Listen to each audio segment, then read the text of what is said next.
Welcome to Shortcut.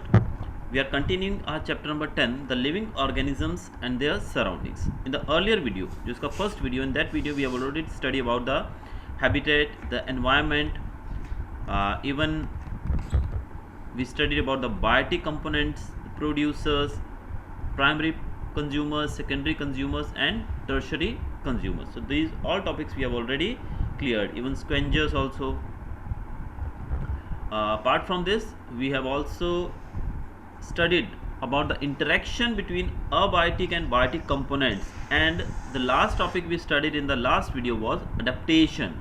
तो as I told you about the adaptation कि कोई भी प्राणी या कोई भी पौधा है या कोई भी जीवित प्राणी है, वो जिस जगह पर रहता है उस जगह को उसका हैबिटेट कहा जाता है, और वहाँ पर रहते हुए वो अपने आप को उस जगह के हिसाब से अपने आप को ढाल लेता है। इसी को हम कहते हैं एडेप्टेशन, यानी कि वो उसी जगह पर रहकर उसके अकॉर्डिंगली वो अडेप्ट कर लेता है। इसको हम कहते हैं एडेप्टेशन।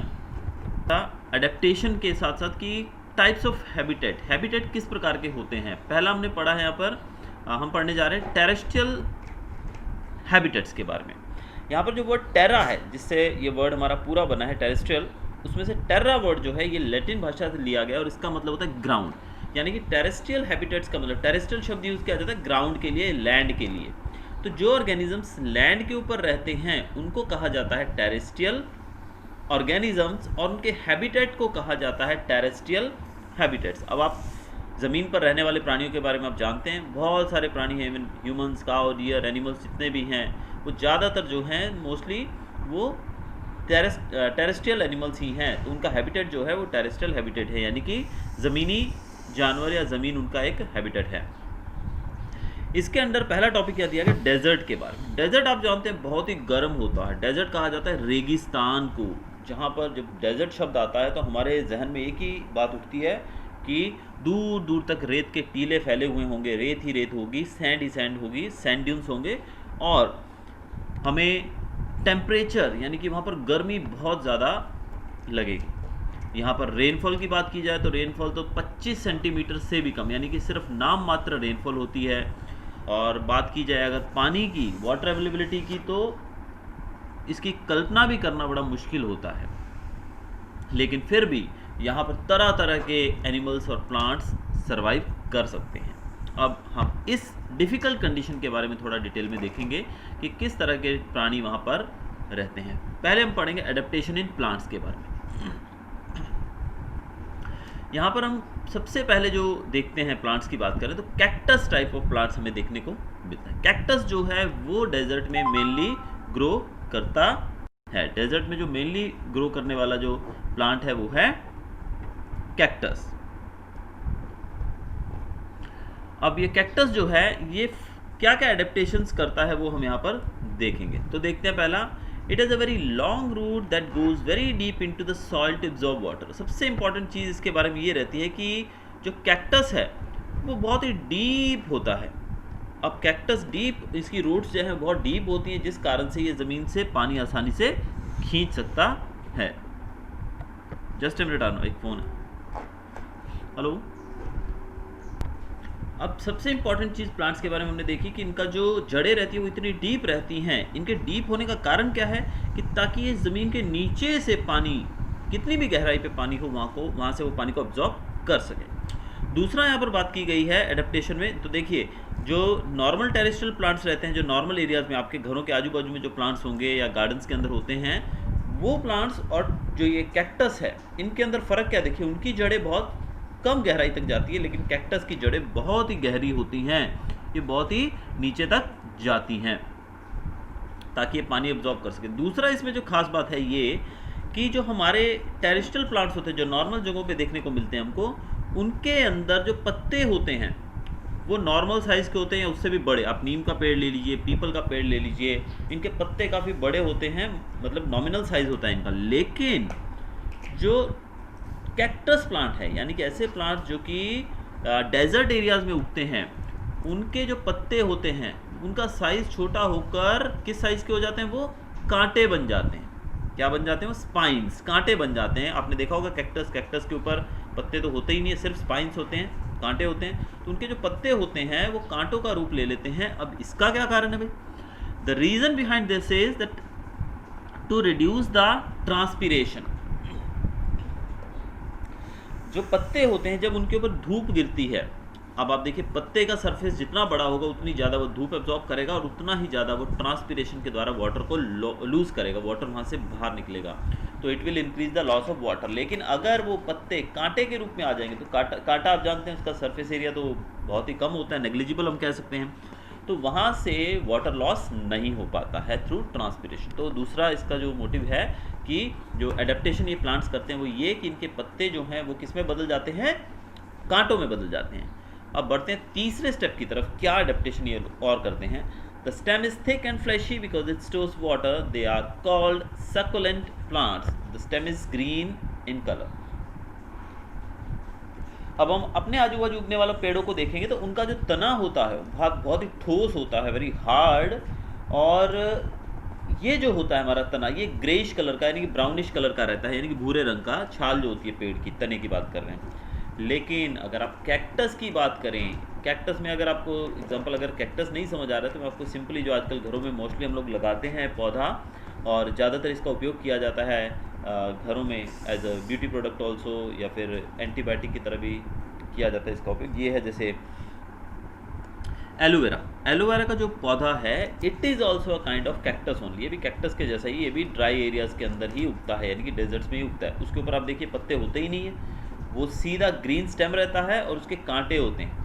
अब कांटे जो हैं वो पत्तों की जगह ले लेते हैं, उसकी जड़ें डीप होती हैं, ऑल्दो हम उसको गमले में भी लगा सकते हैं, उसको पानी कम चाहिए, यानी कि लेस वाटर में भी वो सर्वाइव कर सकता है।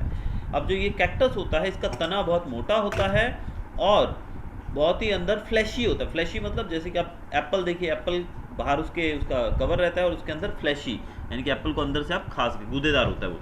तो एप्पल की तरह ये भी फ्लैशी रहता है अंदर से, ताकि ये पानी को ज़्यादा से ज़्यादा स्टोर कर सके, और इनको सक्युलेंट प्लांट्स भी कहा जाता है। इनकी स्टेम जो होती है ग्रीन कलर की होती है, लेकिन बाकी प्लांट्स की ग्रीन कलर की नहीं होती है। Since this plant does not have leaves, the stem is adapted to make food through photosynthesis। अब देखिए मेन जो बदलाव इसमें देखने को ये मिलता है कि जो नॉर्मल पेड़ रहते हैं उनके अंदर फोटोसिंथेसिस के द्वारा जो खाना बनाने का काम रहता है वो किया जाता है पत्तों के द्वारा। पत्तों में जो ग्रीन कलर का पिगमेंट होता है जिसको क्लोरोफिल कहते हैं, उस क्लोरोफिल की मदद से सनलाइट और कार्बन डाइऑक्साइड और वाटर को लेकर जो पौधे अपना खाना बनाते हैं by the process of photosynthesis. लेकिन इन पौधों के अंदर क्या होता है, जब पत्ते ही नहीं है तो खाना कहाँ से बनेगा। इनमें पत्ते न होने की वजह से इनके तने को ग्रीन कलर दिया जाता है, यानी कि जो ग्रीन पिगमेंट रहता है उनकी स्टेम के अंदर रहता है, इसलिए स्टेम जो है वो फोटोसिंथेसिस के द्वारा खाना बनाने का काम करती है। इसके अलावा the stem also has a waxy coating to prevent the loss of water. अब स्टेम जो रहती है, आप यहाँ देख सकते हैं कैक्टस प्लांट, इसके अंदर जो स्टेम रहती है वो बहुत ही वैक्सी मतलब बोले तो जैसे कि वैक्स कोटिंग, ऊपर से कोटिंग की जाती है जैसे, तो ये जो कोटिंग के कारण इसके अंदर लॉस ऑफ वाटर बहुत ही कम होता है। तो इससे पानी का लॉस कम होता है, क्योंकि इनके पास पानी वैसे ही कम रहता है, इसलिए इस प्रकार से पानी के लॉस को रोकते हैं। एडेप्टेशन इन एनिमल्स। अब एनिमल्स में किस तरीके से, ये तो हमने पढ़ा डेजर्ट में किस प्रकार से प्लांट्स अडेप्ट कर लेते हैं अपने आप को, इसी को एडेप्टेशन कहा जाता है। होपफुली आपको समझ आ गया होगा कि किस प्रकार से जो नॉर्मल एरियाज में उगने वाले प्लांट है वो डेजर्ट में अपने आप को एडजस्ट कर लेते हैं। अब हम पढ़ेंगे कुछ एनिमल्स के बारे में। Desert snakes and rats live in deep burrows. They have a cool and moist environment during daytime. When the desert is hot and dry at night, when the desert is cool, the animals come out of their burrows and holes and become active.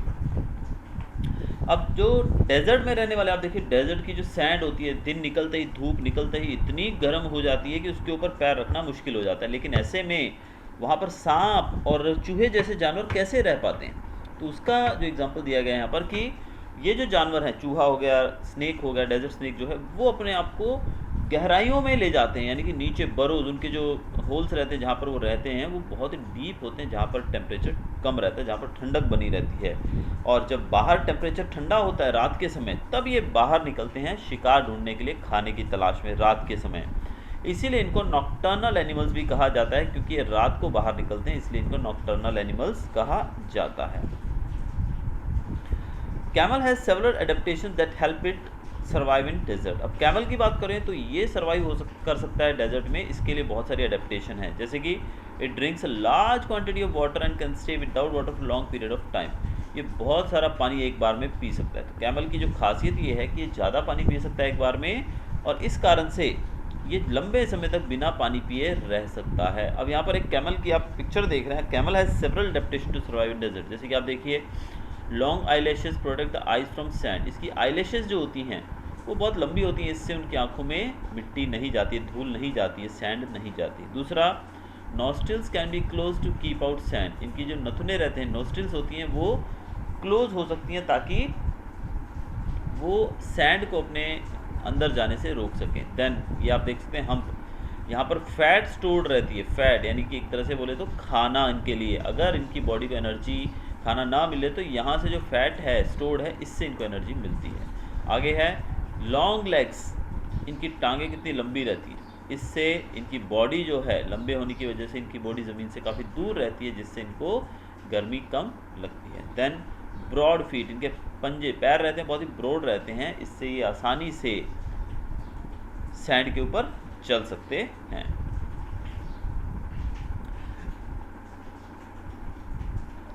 आगे है it excretes a very little water in urine and it's Dang is dry, it does not sweat. इसके अलावा जो खास बात camel के पास है, जो खास चीज़ कैमल के पास है, वो ये है कि कैमल जो है वो एक्सक्रीट बहुत कम करते हैं, यानी कि ये यूरिन वगैरह में बहुत ही कम मात्रा में पानी निकालता है, जिस कारण से इनका वाटर लॉस कम होता है इनकी बॉडी से। दूसरा, इनका जो डंग रहता है वो भी ड्राई रहता है। इनका गोबर जो रहता है एक तरह से वो भी ड्राई रहता है। और स्वेटिंग की बात करें, पसीना दिन को आता ही नहीं, तो इस कारण से वाटर लॉस बहुत ही कम होता है, यानी कि नेग्लिजिबल रहता है वाटर लॉस।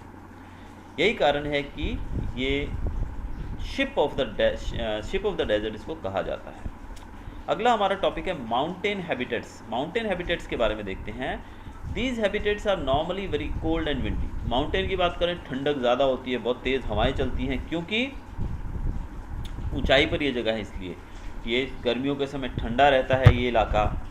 इसके अलावा माउंटेन्स की बात करें, in the mountains the habitat varies with altitude और हाइट। अब हैबिटेट, जैसे जैसे आप हाइट पे जाते जाएंगे, थोड़ी कम हाइट, फिर उसके ज़्यादा हाइट, ज़्यादा जैसे जैसे ऊपर जाते जाएंगे वैसे वैसे हैबिटेट बदलता जाएगा। वहाँ पर रहने वाले जो पशु पक्षी हैं, प्राणी हैं, पेड़ पौधे हैं, वो भी बदलते जाएंगे। तो टेम्परेचर डिक्रीजेस, जैसे जैसे आप ऊपर जाएंगे ठंडक बढ़ती जाएगी, स्नोफॉल भी ज़्यादा होगा ऊंचाई वाली जगहों पे, तो वहाँ पर तरह तरह के पेड़ पौधे और एनिमल्स देखने को मिल सकते हैं। चलिए इनके ऊपर एक नज़र डालते हैं। पहला बात करते हैं हम अडेप्टेशन इन प्लांट्स के बारे में। जैसे कि आप ऊंचाई पर जाते हैं, ट्रीज़ जैसे कि पाइन स्लोप्स पे आपको उगे हुए मिलेंगे। पाइन जैसे पेड़ जो हैं वो पहाड़ी ढलानों पे उगे हुए आपको मिलेंगे। Since most of the rain water is such areas flow down the slopes, very little water is available to the trees. To conserve water, leaves are reduced to needle-like structures. They have a thick waxy coating on the surface to reduce the water loss by transpiration. देखिए, adaptation की बात करें तो जो हमने पीछे पढ़ा है अभी इसके बारे में, डेजर्ट प्लांट्स के बारे में, कैक्टस के बारे में, उसकी और इसकी बनावट भले अलग है, लेकिन काफ़ी समानता इनके बीच में देखने को मिल सकती है। डेजर्ट में इनको पानी कम मिलता है क्योंकि डेजर्ट में नेचुरली पानी होता ही नहीं है। उसी प्रकार से जो पहाड़ी इलाके हैं यानी कि स्लोप हैं, वहाँ पर पानी जो है बारिश का वो जल्दी ही बह जाता है, नीचे ज़मीन पे बह जाता है, जिस कारण से पेड़ों को पानी प्रॉपर नहीं मिल पाता है। इस कारण से ये जो पेड़ हैं यानी कि जो हिली एरियाज़ के अंदर पेड़ हैं, उनके भी जो पत्ते होते हैं उनका साइज़ छोटा हो जाता है। निडल लाइक स्ट्रक्चर, उनके जो पत्ते होते हैं एकदम निडल की तरह तीखे पत्ते होते हैं।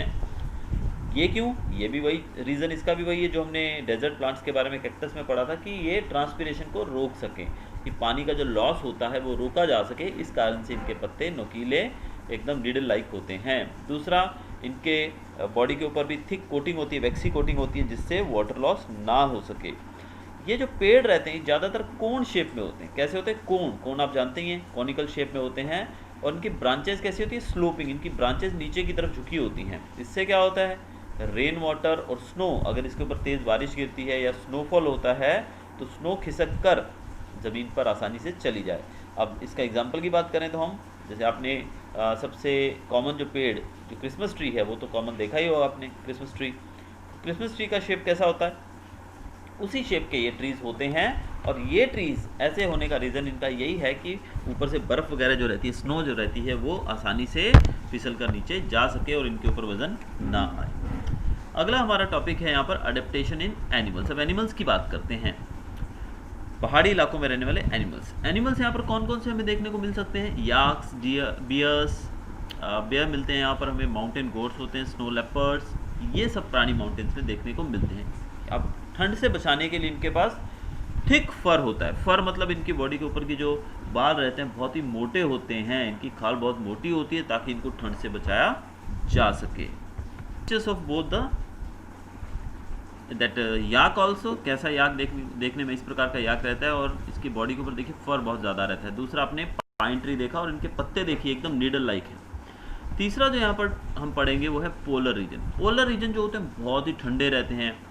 पोलर बेयर यहाँ पर रहता है और ये अपने आप को इस ठंडे हैबिटेट के हिसाब से अपने आप को मैच कर लेता है, अपने आप को एडजस्ट कर लेता है। अब आप पहले तो देखेंगे हम पोलर बेयर की बनावट। अब देखिए सबसे ऊपर यहाँ पर देखिए ये पूरा जो फर है ये वाइट कलर का रहता है और बहुत मोटा रहता है ताकि अपने आप को बचा सके ठंडक से। और इनका कलर भी वाइट रहता है ताकि बर्फ़ में इनको नोटिस करना, इनको लोकेट करना काफ़ी मुश्किल हो सके। इनके जो पैर रहते हैं वो भी पैडेड रहते हैं ताकि स्नो के ऊपर आसानी से चल सकें। Penguins survive in polar regions due to presence of waterproof feathers and have a thick layer of fat under the skin that regulates their body temperature. अब दूसरे जो इन पोलर एरियाज़ के अंदर प्राणी पाए जाते हैं वो होते हैं पेंगुइन्स। पेंगुइन्स जो होते हैं वो इसलिए वहाँ पर सर्वाइव कर सकते हैं क्योंकि इनके जो फैदर्स होते हैं वाटरप्रूफ रहते हैं। फैदर्स वाटरप्रूफ होने की वजह से इनको ठंडक में थोड़ी सी राहत मिलती है। इनकी बॉडी के अंदर थिक फर होता है, यानी कि फैट की लेयर बहुत ज़्यादा होती है इनकी स्किन के नीचे, जिस कारण से इनका बॉडी टेम्परेचर बना रहता है। और दूसरा, they stay together in groups to keep them warm. आपने देखा होगा बहुत बड़े बड़े झुंडों में ये रहते हैं। पेंगुइन्स की जो बस्ती रहती है, हजारों लाखों की संख्या में वहाँ पर पेंगुइन्स हो सकते हैं। इस कारण से एक पास पास रहते हैं जिस कारण से इनको ठंडक कम लगती है, यानी कि इनकी बॉडी का टेम्परेचर एक दूसरे को गर्मी देता है। चौथा हमारा टॉपिक है यहाँ पर फॉरेस्ट एंड ग्रासलैंड हैबिटेट्स।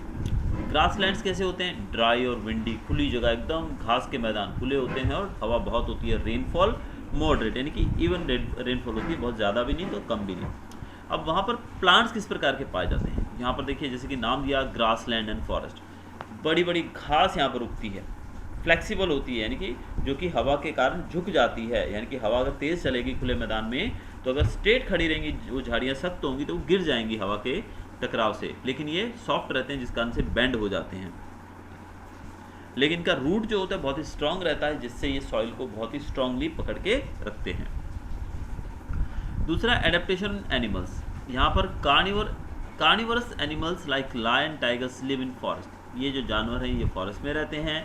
इनको खाना कहाँ से मिलता है? ये जो घास के मैदानों में, जंगलों में जो जानवर घूमते रहते हैं घास की तलाश में, घास को खाते हैं, डियर जैसे ज़ेब्रा हो गया, विल्ड बीस्ट हो गया, इन जानवरों को ये खाते हैं। लायन की बात की जाए उसके अंदर क्या क्या एडेप्टेशन है फॉरेस्ट में सर्वाइव करने के लिए, तो देखिए लायन के बारे में देखेंगे हम। इनकी आइज़ जो होती है वो फ्रंट में रहती हैं ताकि ये अपने प्रे को, अपने शिकार को दूर से ही पहचान सकें, उसको देख सकें। तो पहला इनके पास एडेप्टेशन क्या है? They have their eyes in front में रहती है, एकदम सामने होती है शेर की आंखें। आप यहाँ पर पिक्चर में देख सकते हैं शेर जो है उनकी आंखें दोनों सामने देखने को मिलती है। तो ये एक ही यानी कि सामने दूर डिस्टेंस पे भी अपने शिकार को आसानी से देख सकते हैं। दूसरा, इनके दांत बहुत ही तीखे होते हैं, इनके पंजे भी बहुत तीखे होते हैं और इनकी जो पकड़ रहती है वो बहुत मजबूत रहती है। और ये तेज़ पंजों और तेज़ दांतों की मदद से जानवर जो भी जिसको भी आप शिकार करना चाहते हैं उसके शिकार को पकड़ के उसको ये चीर फाड़ डालते हैं, क्योंकि इनके दांत और पंजे बहुत ही नुकीले होते हैं। इनका लाइट ब्राउन कलर इनको ग्रासलैंड, सूखी घास के मैदान में छुपने में आसानी से मदद करता है। यानी कि घास के मैदान, आप देखिए यहाँ पर शेर का जो पिक्चर आप देख रहे हैं और घास का, इन दोनों का कलर लगभग एक जैसा ही है। तो घास के अंदर आपने डिस्कवरी या नेट जियो पे देखा होगा बहुत बार शेर शिकार करता हुआ।